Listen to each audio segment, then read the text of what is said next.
Hello, I am doctor Anuj Chawla. I am a foot and ankle specialist working at सक्षम orthopaedics. तो आज हम बात करने वाले हैं हील पेन यानी कि एड़ी के दर्द के बारे में।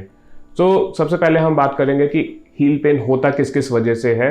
सो the most common cause due to which the heel pain happens is plantar fasciitis, जिसमें जनरली हील के नीचे तरफ दर्द होता है। उसके अलावा the other causes includes Achilles tendinitis, जो कि पीछे की तरफ होता है।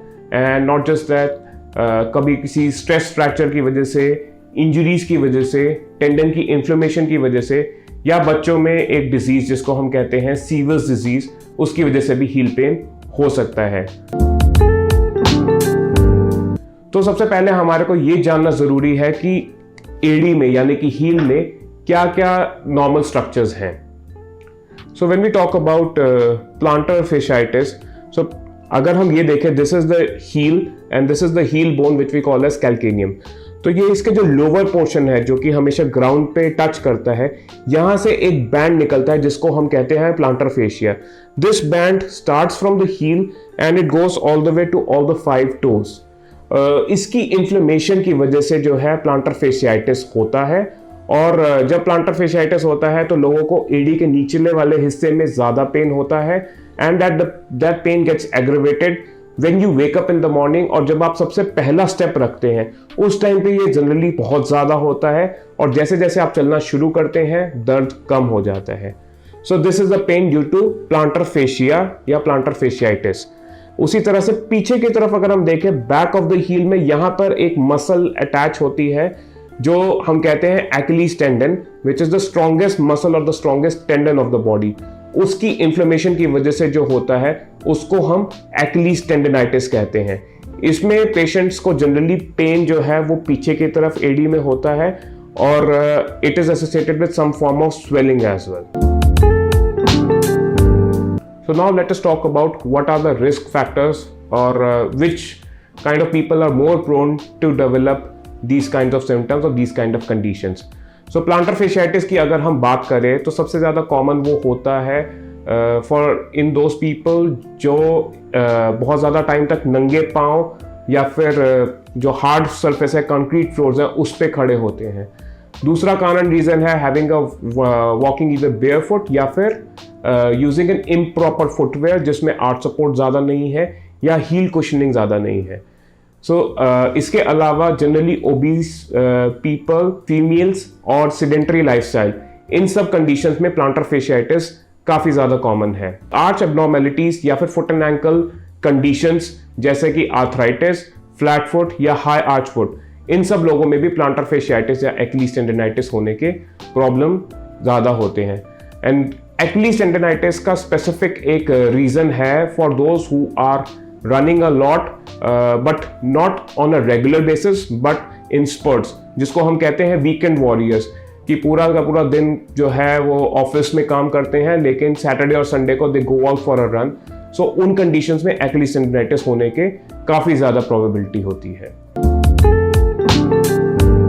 अब अगर किसी को हील पेन है तो हम उसके लिए क्या सबसे पहले डायग्नोसिस करते हैं और उसके बाद उसको कैसे ट्रीट करते हैं, let's talk about that. So the most common way of diagnosis is by doing a proper clinical examination. सबसे पहले ये देखना कि दर्द कहाँ पर हो रहा है, क्या क्या एक्टिविटीज में हो रहा है, और उस पेशेंट को कोई भी एरिया है जहाँ पे स्वेलिंग है या फिर कोई भी आर्च की एब्नॉर्मेलिटी है या फिर आर्थराइटिस है, ये सब क्लिनिकली सबसे पहले इवेल्युएट किया जाता है। After that we go to the basic investigations. तो basic investigations include an X-ray, जो कि जनरली हम लैटरल व्यू करते हैं। उसमें हमारे को एक तो ये देखना होता है कि ऑब्वियसली कोई आर्थराइटिस के सिम्टम्स या फिर कोई आर्च एब्नॉर्मेलिटी, फ्लैट फुट के सिम्टम्स तो नहीं है या फ्लैट फुट के फीचर्स तो नहीं है। उसके अलावा तो एक बहुत कॉमन चीज़ होती है, वो होती है कि हड्डी बढ़ जाती है जिसको हम कहते हैं बोन स्पर। ये प्लांटर फेशियाइटिस में भी होती है और एक्लीज टेंडिनाइटिस में भी होती है। सो बोन स्पर दिख सकते हैं। अब इसमें एक बहुत कॉमन मिथ है that bone spurs are the cause of symptoms and we have to get rid of bone spur. Well, this is not true. Bone spur itself is not a cause of symptom, because symptoms जो हो रहे हैं वो swelling of the tissue या plantar fasciitis की inflammation की वजह से हो रहे हैं, और बोन स्पर भी उसी की वजह से बन रहे हैं। तो बोन्स पर जो है that is kind of a body's response to the condition rather than the cause of the pain. So whenever we are treating plantar fasciitis, हमारे को बोन्स पर को रिमूव करना is not our main treatment of choice. अगर ये सब करने के बाद भी अगर सिम्टम्स परसिस्ट होते हैं या फिर हम कुछ और कंडीशन सस्पेक्ट कर रहे हैं, जैसे प्लांटर फेशियाइटिस में टेयर हो या एक्लीस टेंडन में टेयर हो, तो हमारे को further investigations in the form of MRI भी करनी पड़ सकती है. सो अब हम बात करेंगे कि अगर किसी को हील पेन है तो उसको ट्रीटमेंट करने के क्या क्या ऑप्शंस है हमारे पास. So most of these heel pain patients can be managed non-operatively, यानी कि without surgery, by certain common measures.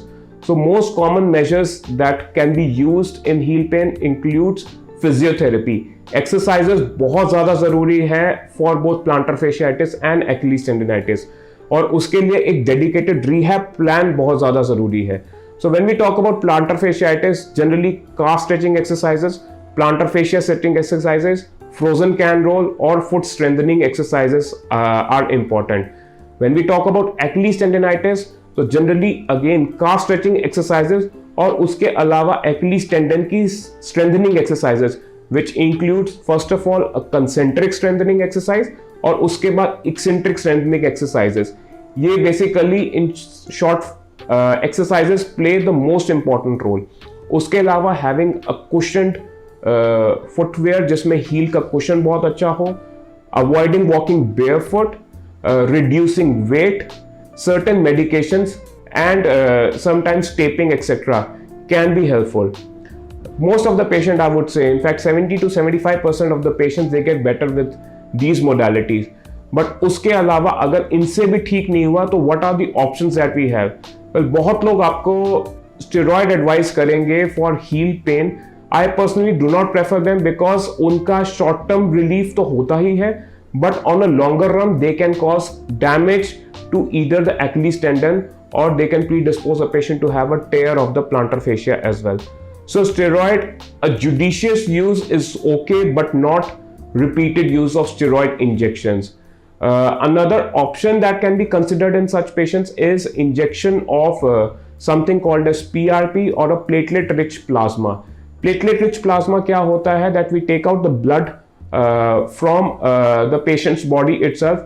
उसको हम centrifuge करते हैं और उसके बाद उसके जो growth factor जो हैं वो एक layer में आ जाते हैं. So this is basically patient's own body cells जिसमें से वो निकलते हैं और उसको हम एडी के अंदर डाल देते हैं. Last resort, if all these modalities have failed, involves surgery, जिसमें या तो हम plantar fasciitis में calf muscle रिलीज कर सकते हैं या plantar fascia रिलीज कर सकते हैं, और Achilles tendinitis में जनरली debridement या फिर cleaning of the Achilles tendon and removal of excessive bone if any can be done. तो अगर आपको लगता है कि you are suffering from the heel pain, do take a consultation at Saksham Orthopedics. Thank you very much.